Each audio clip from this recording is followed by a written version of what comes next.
টমেটোর দাম কম হওয়াতে দেখেন টমেটোগুলোর কি অবস্থা। আহারে, আসলে আমাদেরই দেখে এতটা কষ্ট লাগছে, আর যারা এই ক্ষেত করছে তাদের না জানি কতটা কষ্ট লাগছে।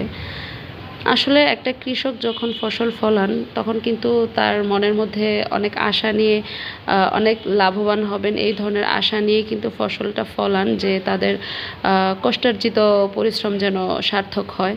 কিন্তু এই ধরনের ফলন যখন একজন কৃষক দেখে, চিন্তা করেন তো তার মানসিক অবস্থাটা তখন কেমন হয়। আসলে আমাদের দেশের সবচেয়ে বেশি ক্ষতির শিকার হন কিন্তু কৃষকরা। তারা কষ্ট করে ফসল ফলান ঠিকই, কিন্তু এই ফসলগুলো যখন বিক্রি করেন তখন কিন্তু একদম অল্প দামে বিক্রি করেন, আর যারা তাদের কাছ থেকে কিনে নেন তারা কিন্তু এই ফসলগুলাই কিন্তু অনেক বেশি দামে বিক্রি করে।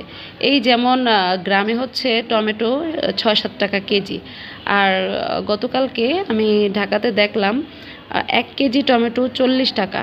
চিন্তা করেন তারা কত লাভবান হয়। আর কৃষকদের অবস্থা সবসময় আমি দেখি খুবই খারাপ। আমার মনে হয় আর কি, কৃষকদের কাছ থেকে তাদের উপযুক্ত পারিশ্রমিক দিয়ে, যারা ফসল কিনেন তাদের উপযুক্ত পারিশ্রমিক দিয়ে কিনে নেওয়া উচিত আমি মনে করি। কারণ তাদেরও তো সংসার আছে, তাদের কথাও আমাদের চিন্তা করা উচিত। প্রতি বছর এমন অনেক খবর শুনি যে কৃষকরা ধার করে ফসল ফলায়, কিন্তু আশানুরূপ তাদের ফলন না হওয়াতে তারা যখন লসের শিকার হন তখন কিন্তু অনেকে স্ট্রোক করে মারা যায় চিন্তায়, আবার অনেকে আত্মহত্যাও করে মারা যায়। আসলে এই ধরনের খবরগুলো যখন শুনি খুব কষ্ট লাগে। এই যে টমেটো ক্ষেতটা দেখছেন, এই জমিটা কিন্তু আমাদের জমিটাই একটা লোক করছে। তো জমিটার অবস্থা দেখলেই তো বোঝা যায় যে আসলে ওই লোকের অবস্থা কি হতে পারে। তো আমার খুবই কষ্ট লাগলো, যার কারণে শেয়ার করা আপনাদের সাথে।